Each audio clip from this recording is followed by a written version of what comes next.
Hello everyone, welcome to my channel chem master by Neeraj Mahajan. Students, जैसा कि आपको पता ही है कि हम एनसीईआरटी अपने सारा के सारा सॉल्यूशन हम कवर कर रहे हैं। हमने फर्स्ट 3 चैप्टर्स हमने कवर कर लिए हैं and today I will discuss your fourth chapter that is the D and F block elements, और इसको भी हम पार्ट्स में डिस्कस करेंगे। तो फर्स्ट पार्ट में मैं आपको करवाऊंगी D block elements. So let's start our video. D block elements क्या होते हैं? The elements in which last electron enter into the D subshell, उसको हम क्या बोलते हैं? D block elements. तो आपके डी ब्लॉक के कुछ जनरल कैरेक्टरिस्टिक्स हैं जो कि आपके बहुत बहुत ज्यादा इंपॉर्टेंट हैं। अगर मैं आपको 12 या 13 कैरेक्टर्स कुछ भी आपको करवाऊंगी, all are your important question. इस वीडियो में आपका एक एक इंपॉर्टेंट टॉपिक, एक एक इंपॉर्टेंट क्वेश्चन इसमें मैंने कवर किया है जो कि आपसे बोर्ड में पूछा जाता है। तो इस जस्ट 10-15 मिनट की वीडियो में आपके कम से कम कोई 40-50 क्वेश्चन आपके इसमें से निकल आएंगे। So this is very very important video for you. So इसको आपने कंप्लीट वीडियो देखनी है, स्किप बिल्कुल नहीं करना है, और इसको आप सब्सक्राइब जरूर करिए ताकि आपकी जो है हर वीडियो आपके पास वो पहुंचे। So let's start out without wasting our time. सबसे पहले तो डी ब्लॉक होते क्या है? In which last electron enters into the D subshell of the penultimate shell. तो सबसे पहले हम इसकी जनरल कॉन्फ़िगरेशन लिखते हैं। General configuration of D block elements. तो इसकी कॉन्फ़िगरेशन, अब मैंने बोला है पेनल्टीमेट शेल। अब पेनल्टीमेट का मीनिंग क्या है? तो मैं आपको कॉन्फ़िगरेशन पहले लिखते हैं, फिर आपको इसका मैं मीनिंग बताती हूँ। n-1 d1 to 10 ns1 to 2। अब सपोज मेरे पास इसका फर्स्ट एलिमेंट है स्कैंडियम। स्कैंडियम का एटॉमिक नंबर है 21। इसकी कॉन्फ़िगरेशन अगर आप लिखते हो according to above, it is 1s2 2s2 2p6 3s2 3p6 4s2 3d1। अब आप देखिए s में जो इलेक्ट्रॉन है वो 4 में गया है, लेकिन आपका जो d का इलेक्ट्रॉन है वो 3 में गया है। That is one shell inner to the outermost shell. उसको हम क्या बोलते हैं? Penultimate shell. आई होप कि अभी आपको ये समझ में आ गया होगा कि पेनल्टीमेट शेल का मीनिंग क्या है। The last electron enters into the one shell inner to the outermost shell. तो इस तरह से आपके डी ब्लॉक में जो एक इलेक्ट्रॉन है वो अंदर वाले शेल में फिल होता है। हमारा जो ट्रांजिशन, इसको हम ट्रांजिशन एलिमेंट्स भी बोलते हैं। जो हमारे ट्रांजिशन एलिमेंट्स हैं इनकी 4 ट्रांजिशन सीरीज होती हैं। जो हमारी फर्स्ट ट्रांजिशन सीरीज है, it starts with scandium, ends with zinc. Scandium का एटॉमिक नंबर 21 है, जिंक का 30 है। ये सारे आपके 1 मार्क के क्वेश्चंस हैं। Name the element starting first transition series का एलिमेंट बताइए, लास्ट एलिमेंट बताइए, फर्स्ट ट्रांजिशन कहां से शुरू होती है, कहां पर एंड होती है। तीसरे से आपको कुछ भी पूछा जा सकता है। सेकंड ट्रांजिशन सीरीज आपकी जो है वो हमारी स्टार्ट होती है येट्रियम से। येट्रियम से होकर ये कैडमियम तक जाती है। येट्रियम का एटॉमिक नंबर 39 है, कैडमियम का 48 है। जो हमारी थर्ड ट्रांजिशन सीरीज है, ये लेंथेनम से स्टार्ट होकर ये जाती है मरकरी तक। लेंथेनम का एटॉमिक नंबर 57 है, मरकरी का 80 है। फोर्थ हमारी जो ट्रांजिशन सीरीज है ये जाती है एक्टिनियम से स्टार्ट होकर ये कॉपर्निशियम तक जाती है। एक्टिनियम का एटॉमिक नंबर 89 है, कॉपर्निशियम का 112 है। तो इनको हम डी ब्लॉक एलिमेंट्स बोलते हैं। ये हमारी 4 ट्रांजिशन सीरीज है। तो इनके हम अभी कैरेक्टर स्टडीज करेंगे। इनमें से हमारे पास कुछ एक्सेप्शन भी हैं। एक्सेप्शन कौन शो करेगा?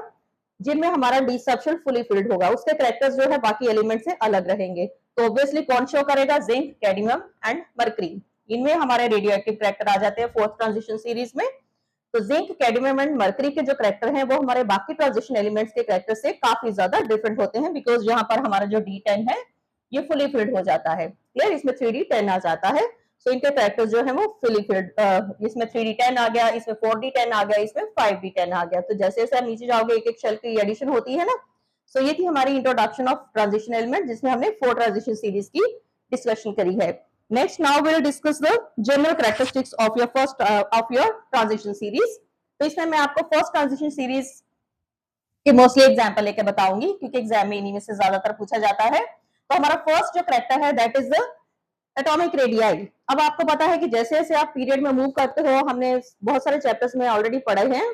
तो जैसे आप पीरियड में मूव करते हो एटॉमिक रेडियाई डिक्रीज करता है, जैसे आप ग्रुप में मूव करते हो एटॉमिक रेडियाई इंक्रीज करता है। अब यहाँ पे ट्रेंड जो है वो थोड़ा सा डिफरेंट है।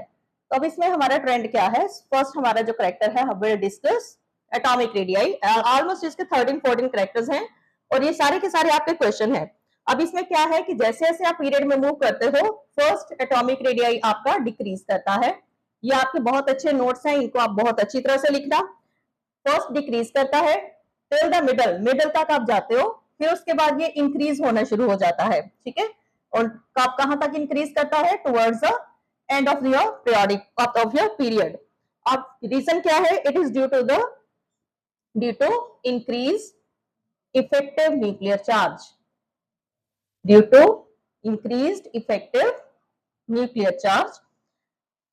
तो जैसे जैसे न्यूक्लियर चार्ज इंक्रीज होता है, इलेक्ट्रॉनिक रिपल्शन जो है वो भी इंक्रीज हो जाती है। It is due to the increase of electronic repulsion after pairing, क्योंकि मिड के बाद पेयरिंग स्टार्ट हो जाती है तो यहाँ पर रिपल्शन स्टार्ट हो जाती है। ये तो बात करी हमने पीरियड की। अब हम बात करते हैं ग्रुप की। जैसे जैसे आप ग्रुप में मूव करते हो, atomic radii increases, atomic radii इसमें इंक्रीज हो जाता है, बट एट द, अब नीचे जा रहे हो ना आप ग्रुप में, but at the second and third transition series में हम देखते हैं कि एटॉमिक रेडियाई इंक्रीज तो हो रहा है लेकिन इंक्रीज जो है वेरी स्मॉल है, but at the end of third and second transition series the increase of atomic radii is very small, is very small. अब इसका रीजन क्या है, क्यों ये स्मॉल होती है? Because it is due to lanthanoid contraction, जो कि मैं आपको आगे बताऊंगी। It is due to length-and-knot contraction. Very, very important question. Why the atomic radii show very small increase in size in the when you move down the second or third transition series? तो इसमें आपका answer क्या रहेगा? It is due to length-and-knot contraction. Second हमारा जो है discuss करेंगे हम character. Second character is ionization energy. अब ionization energy क्या होती है? The energy required to remove the outermost electron from the neutral gaseous atom. तो आयनाइजेशन एनर्जी हमें पता है कि जब आप पीरियड में मूव करते हो आयनाइजेशन एनर्जी आपकी ज्यादा लगेगी क्योंकि साइज जो है कम हो गया है। जब आप ग्रुप में मूव करते हो साइज बढ़ गया तो आयनाइजेशन एनर्जी भी कम हो जाती है। अब यहाँ पर हमारा ट्रेंड क्या है, आयनाइजेशन एनर्जी का सेकंड कैरेक्टर हम स्टडी कर रहे हैं। Ionization energy increases, it is due to increase of nuclear charge, क्योंकि जो आप इलेक्ट्रॉन ऐड कर रहे हो, द एडेड इलेक्ट्रॉन causes, तो कहां पर ऐड किया आपने? पेनल्टीमेट शेल में। The added electron in penultimate shell causes screening effect, screening effect show करता है। दीज टू इफेक्ट्स कौन कौन से हैं? न्यूक्लियर चार्ज और screening effect. These two effect आप बिल्कुल ऐसे ही अपने नोट्स कॉपीज पर बनाओगे। अपोज ईच अदर, दोनों एक दूसरे को अपोज करते हैं। So, increase in ionization energy is very small. Increase तो हो रही है, but it is very small in transition elements. D block elements को हम transition elements भी बोलते हैं, okay? So ये रहा हमारा ionization energy का trend. Next is the metallic character. जितने भी हमारे D block के elements हैं, उनके सभी के अंदर metallic character है। तो मेटालिक कैरेक्टर क्यों है? इट इज ड्यू टू, ये सारे आपके क्वेश्चन हैं, why they show metallic character? It is due to the low ionization energy and presence of number of vacant orbitals, number of vacant orbitals in the outer most shell. ये सारे आपके answer हैं, ठीक। अब जो D block elements है metallic character है, metallic character है तो ये हार्ड होंगे। Why they are hard? अब हार्डनेस का रीजन आप क्या लिखोगे? The hardness is due to, the hardness is due to the strong bonding. किसके अंदर स्ट्रॉन्ग बॉन्डिंग होगी? जो हमारे अनपेयर्ड इलेक्ट्रॉन है, due to presence of unpaired electron. आपको बहुत इजी वे से मैं बिल्कुल ऐसे ही नोट्स दे रही हूँ, due to presence of unpaired electron. अब देखो आपके हर एक कैरेक्टर में सिर्फ क्वेश्चंस निकल रहे हैं। सबसे पहले हमने मेटालिक बता दिया, मेटालिक के बाद आ गया कि हार्डनेस क्यों है? हार्डनेस इसलिए क्योंकि स्ट्रॉन्ग बॉन्डिंग है ड्यू टू अनपेयर्ड इलेक्ट्रॉन्स। उसके बाद फिर से हमारा जो क्वेश्चन आता है, इसी से रिलेटेड क्वेश्चन आता है कि why they have high enthalpy of atomisation. Clear? Why they have high enthalpy of atomisation. अब इसका आंसर भी हमारा ऊपर वाले कैरेक्टर से ही निकलेगा, हाई एंथैल्पी ऑफ एटोमाइजेशन। अब इसका ये रीजन क्या है, क्यों है ये high enthalpy of atomization? It is due to the presence of, आपके सीधे सीधे आंसर मैंने आपको यहाँ पर बताए हैं तो आपको कोई भी प्रॉब्लम नहीं होगी। ये आपके 14 क्वेश्चन आपके रेडी हैं। Due to the presence of unpaired electrons. अब जो एक्सेप्शन क्या है,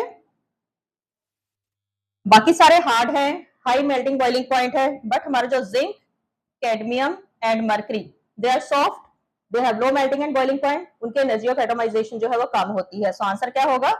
fully filled D sub shell. उनके अंदर जो डी सबशेल है वो फुली फिल्ड है। And absence of, fully filled है तो ऑब्वियसली अनपेयर्ड इलेक्ट्रॉन नहीं होंगे, एब्सेंस ऑफ अनपेयर्ड इलेक्ट्रॉन्स। तो ये आप इसका आंसर दे सकते हो। नेक्स्ट आ जाओ melting point and boiling point. अब मेल्टिंग एंड बॉइलिंग पॉइंट भी किसके ऊपर डिपेंड करता है, हमारी हार्डनेस के ऊपर डिपेंड करता है। So except zinc, cadmium and mercury, all transition elements have high melting and boiling point. It is due to the presence of strong metallic bond. आप देख सकते हो कि कैसे एक करैक्टर जो है वो दूसरे करैक्टर के साथ लिंक्ड है। Clear? So they have high melting and boiling point. इसी का आंसर आ गया। नेक्स्ट हम डिस्कस करेंगे ऑक्सीडेशन स्टेट। हमारे जो ट्रांजिशन एलिमेंट्स हैं दे show variable oxidation state. Transition elements shows variable oxidation state, means एक से ज्यादा ऑक्सीडेशन स्टेट शो करते हैं। अब इसका रीजन क्या है, व्हाई दे शो, बिकॉज हमने इसकी कॉन्फ़िगरेशन लिखी थी।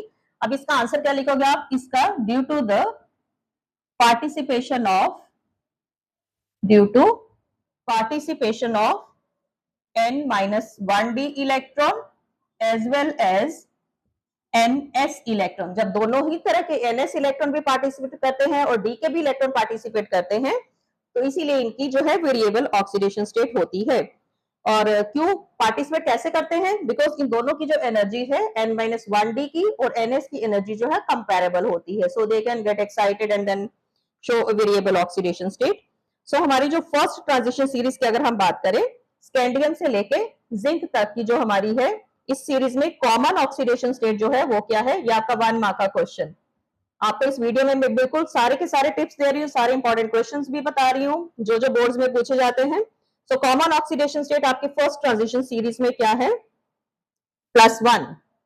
Clear? And first transition sorry, इसमें आपकी जो कॉमन ऑक्सीडेशन स्टेट है जो फर्स्ट ट्रांजिशन सीरीज में है, इसकी है +3, लेकिन इसमें +3 है, लेकिन आपका जो क्रोमियम है, कॉपर है एंड स्कैंडियम ये +1 शो करते हैं। आपका इसमें जो मैंगनीज है ये +2 से लेके +7 तक की ऑक्सीडेशन स्टेट शो करता है। तो आपकी फर्स्ट ट्रांजिशन सीरीज में आपको क्वेश्चन आता है ऐसा कौन सा एलिमेंट है जो more than 2 oxidation state show करता है, तो इट इज मैंगनीज। आप देख सकते हो +2, +3, +4, +5, +6 and +7। so many oxidation states are shown by manganese। so ये हमारा कैरेक्टर हुआ ऑक्सीडेशन स्टेट का। कॉमन ऑक्सीडेशन स्टेट हमने डिस्कस कर लिए फर्स्ट से। देखिए 3 क्वेश्चन आपके यहीं से निकल आए। कॉमन ऑक्सीडेशन स्टेट क्या है, ये +1 ऑक्सीडेशन स्टेट कौन कौन से एलिमेंट शो करते हैं वो भी हमने बता दिया। मैक्सिमम ऑक्सीडेशन स्टेट कौन शो कर रहा है, मैंगनीज शो कर रहा है। Highest oxidation state of transition elements वो क्या है, +8, वो कौन शो करता है, ऑस्मियम। तो ये भी आपको याद रखना है, the highest oxidation state in transition element is +8 shown by osmium. ये सारे के सारे आपके इंपॉर्टेंट क्वेश्चन हैं जो आपको 1 मार्क में आते हैं। और हमारा ये वाला चैप्टर तो सभी बच्चों को बहुत ज्यादा पसंद है क्योंकि इसमें न्यूमेरिकल्स नहीं है, सारी की सारी थ्योरी है, तो इसके 7 मार्क्स तो हमारे 100% श्योर होने चाहिए। चलिए नेक्स्ट कैरेक्टर हम स्टडी कर रहे हैं, very important character, that is the standard electrode potential. इसके ही रिलेटेड आपको काफी सारे क्वेश्चन आते हैं। आपको इस वीडियो के एंड में बहुत इंपॉर्टेंट क्वेश्चंस बताऊंगी जो हर साल आपके आते हैं, तो वीडियो एंड तक जरूर देखनी है। स्टैंडर्ड इलेक्ट्रोड पोटेंशियल, जिन्होंने सब्सक्राइब नहीं करा है आप इसको सब्सक्राइब करोगे, so definitely you will get 90% marks in your board exams. अब इलेक्ट्रोड पोटेंशियल क्या होता है, इलेक्ट्रोड पोटेंशियल क्या है, it is the tendency of electron to lose or gain electron. हमने ऑक्सीडेशन और रिडक्शन पोटेंशियल पढ़ा है, तो उसी से हमारा स्टैंडर्ड इलेक्ट्रोड पोटेंशियल आया है। तो अगर तो आपको इलेक्ट्रॉन जो है वो गेन होता है, ई नोड अगर पॉजिटिव है तो रिडक्शन है, अगर ई नोड नेगेटिव है, अगर ई नोड की वैल्यू पॉजिटिव है तो ये आपका रिडक्शन है, अगर ई नोड की वैल्यू नेगेटिव है तो ये क्या है, आपकी ऑक्सीडेशन है। ई नोड होता क्या है, tendency of the matter to gain electron. अब स्टैंडर्ड इलेक्ट जो हमारा ट्रांजिशन एलिमेंट्स हैं दे शो इररेगुलर बिहेवियर, इनका कोई फिक्स नहीं है कि इसने इतना ही शो करना है। Transition elements shows irregular behavior in the case of electrode potential। अब इसमें बहुत सारे फैक्टर्स रोल प्ले करते हैं। The factors playing important role in terms of electrode potential values. कौन कौन से फैक्टर्स जो है वो रोल प्ले करते हैं, इसमें हमें कौन कौन सी चीजों को ध्यान में देखना होता है। फर्स्ट इज एंथैल्पी ऑफ, इसमें से आपका क्वेश्चन आना ही आना है 100%। एंथैल्पी ऑफ एटोमाइजेशन, जो फर्स्ट फैक्टर है एंथैल्पी ऑफ एटोमाइजेशन। एटोमाइजेशन क्या है कि आप एक मेटल के एटम को उसको गैसियस फॉर्म में कन्वर्ट कर रहे हो। सेकंड हमारा जो फैक्टर है that is ionization energy. Ionization energy क्या है? Energy required to remove electron from the neutral gaseous atom. Third हमारा जो फैक्टर है that is the hydration energy. अब हाइड्रेशन का मीनिंग ही आपको पता है, that is related to the water, that is energy released when ion becomes hydrated. जब हाइड्रेशन आपने वाटर ऐड किया है उस टाइम जो एनर्जी रिलीज होती है उसको हम क्या बोलते हैं? Hydration energy. तो इन तीनों चीजों को आपने माइंड में रख के आंसर देना होता है। अब इसी से रिलेटेड मैं आपको एक क्वेश्चन बताती हूँ। Stability of D5 and D10 configuration. हम बोलते हैं कि half filled and fully filled configurations है जो वो ज्यादा स्टेबल होती हैं। ये चौथा फैक्टर। क्लियर? इन चारों फैक्टर्स को आपने माइंड में रखकर आंसर देना है। अब इसका क्वेश्चन आपको आता है, वेरी इंपॉर्टेंट क्वेश्चन, कि कॉपर आप रिडक्शन पोटेंशियल वैल्यूज लिखो। आप इलेक्ट्रोकेमिस्ट्री में हमने पढ़ी है, तो उसमें कॉपर की इलेक्ट्रोड पोटेंशियल वैल्यू है 0.34 आती है, बाकी पॉजिटिव, बाकी सभी के हम नेगेटिव लिखते हैं। तो क्या रीजन है? Copper has E naught positive value. So इसका आंसर क्या है? इसकी 0.34 वोल्ट लिखते हैं हम पॉजिटिव वैल्यू। तो इसका आंसर क्या है? बिकॉज इसकी जो आयनाइजेशन एनर्जी है quite high, high ionization energy, high, और एंथैल्पी ऑफ एटोमाइजेशन भी हाई है, हाई एंथैल्पी ऑफ एटोमाइजेशन, दोनों ही हाई है। आयनाइजेशन एनर्जी भी हाई है, एटोमाइजेशन भी हाई है। So it is not compensated by hydration energy, it is not compensated by hydration enthalpy. Very very important question. तो इस तरह से रिलेटेड आपको काफी सारे क्वेश्चन पूछे जाते हैं, तो इसी तरह से आपने उनके आंसर्स देने हैं। सो इस और जो मैं आपको एंड में आपको क्वेश्चंस बताऊंगी, they are very very important और 100% बोर्ड में वो आते ही आते हैं। तो ये था हमारा इलेक्ट्रॉन पोटेंशियल से रिलेटेड। नेक्स्ट हम डिस्कस करेंगे करेक्टर, मैग्नेटिक करेक्टर। अब मैग्नेटिक करेक्टर क्या होता है? प्रेजेंस ऑफ अनपेयर्ड इलेक्ट्रॉन, उसको हम पैरामैग्नेटिज्म बोलते हैं। Presence of no unpaired electron, उसको हम डायमैग्नेटिज्म बोलते हैं। अगर पैरामैग्नेटिज्म है तो वो मैग्नेटिक फील्ड की तरफ अट्रैक्ट होता है, अगर डाया है तो वो अट्रैक्ट नहीं होता है। अब ट्रांजिशन एलिमेंट्स जो है, अगर उनके पास अनपेयर्ड इलेक्ट्रॉन है, जब आप सीरीज में मूव करते हो मिड तक तो अनपेयर्ड इलेक्ट्रॉन रहते हैं, मिड के बाद वो पेयरिंग स्टार्ट हो जाती है, तो उसमें अनपेयर्ड इलेक्ट्रॉन खत्म हो जाते हैं। तो सबसे ज्यादा पैरामैग्नेटिक कहाँ होता है? मिड में जाएगा, उसके बाद वो पेयरिंग स्टार्ट करते हैं, तो पैरामैग्नेटिक कैरेक्टर जो है वो कम हो जाता है। हम यहाँ पर इनका मैग्नेटिक मोमेंट कैलकुलेट करते हैं। How to calculate the magnetic moment? इसके लिए आपके पास एक फॉर्मूला है, 1 मार्क का एमसीक्यूज का आपको क्वेश्चन आता है। सो मैग्नेटिक मोमेंट कैलकुलेट करने के लिए mu is equal to n plus n+2। n क्या है आपका? Number of unpaired electron. वो आप मेटल की कॉन्फ़िगरेशन लिखोगे जहां से आपको नंबर ऑफ अनपेयर्ड इलेक्ट्रॉन आप कैलकुलेट कर सकते हो, और इसकी यूनिट क्या आती है? Bohr magneton. नेक्स्ट हमारा कैरेक्टर है that is a complex formation. बड़े बड़े कॉम्प्लेक्सेस बनाते हैं हमारे डी ब्लॉक एलिमेंट, ये हम पढ़ेंगे हमारे नेक्स्ट चैप्टर में, that is a coordination compound. So complex formation, D block elements shows forms number of complexes. अब इनका रीजन क्या है? Why they form number of complexes? Again your question, answer क्या रहेगा?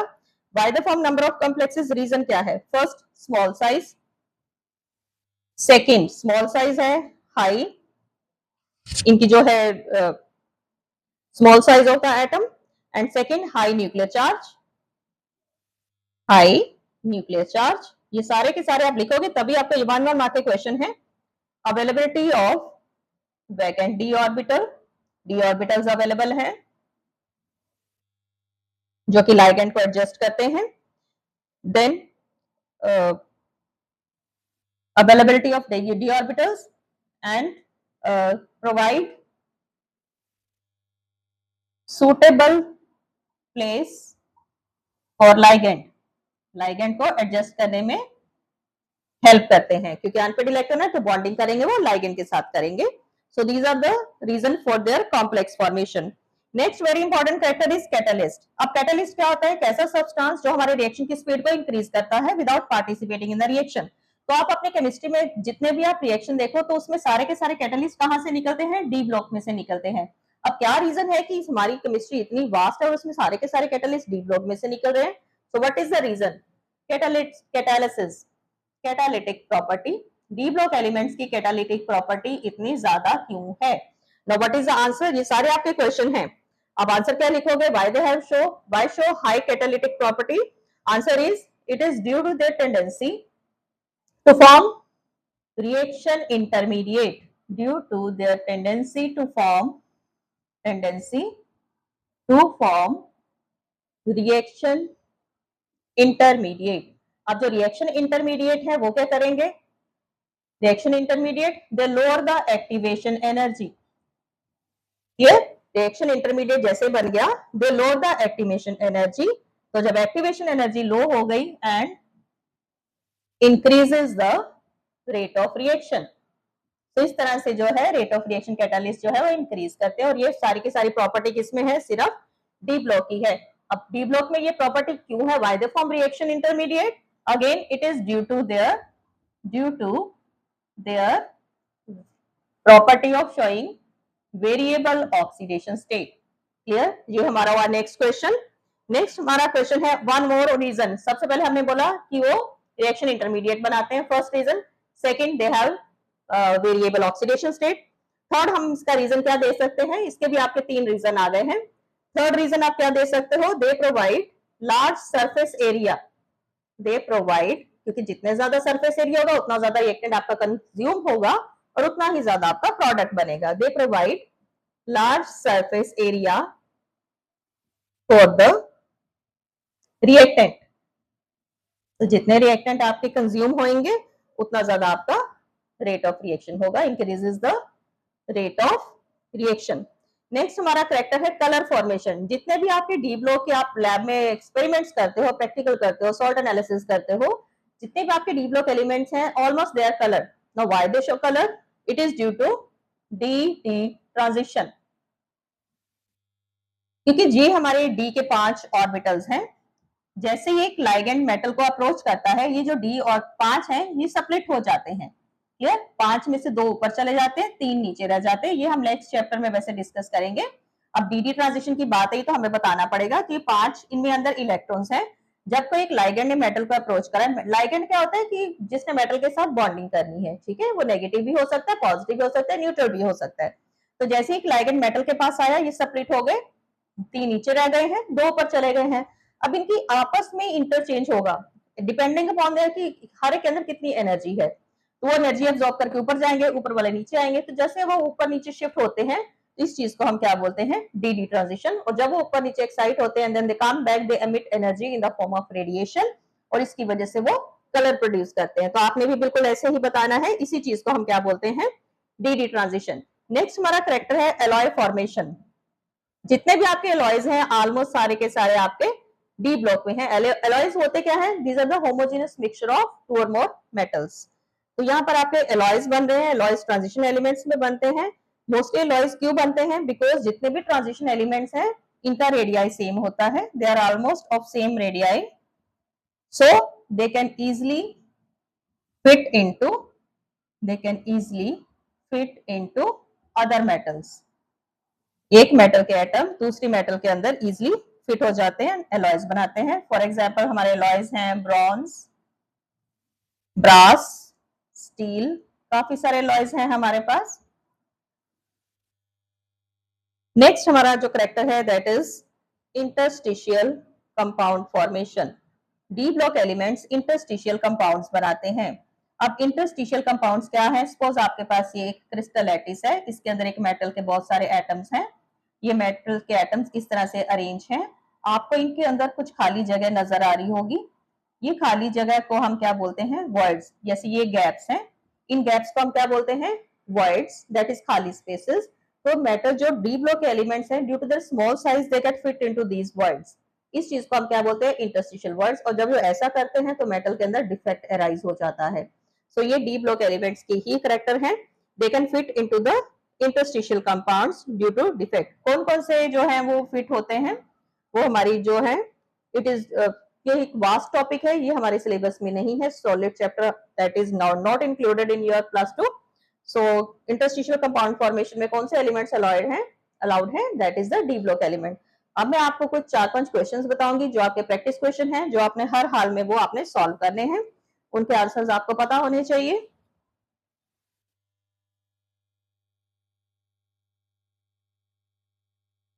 डिसप्रपोर्शनेशन क्या होता है? दैट इज द एक ही रिएक्शन है आपका, उसके अंदर एक ही मेटल बारी बारी से आई है और उसकी जो ऑक्सीडेशन स्टेट है वो चेंज हुई है, उस चीज को हम क्या बोलते हैं? Disproportionation reaction.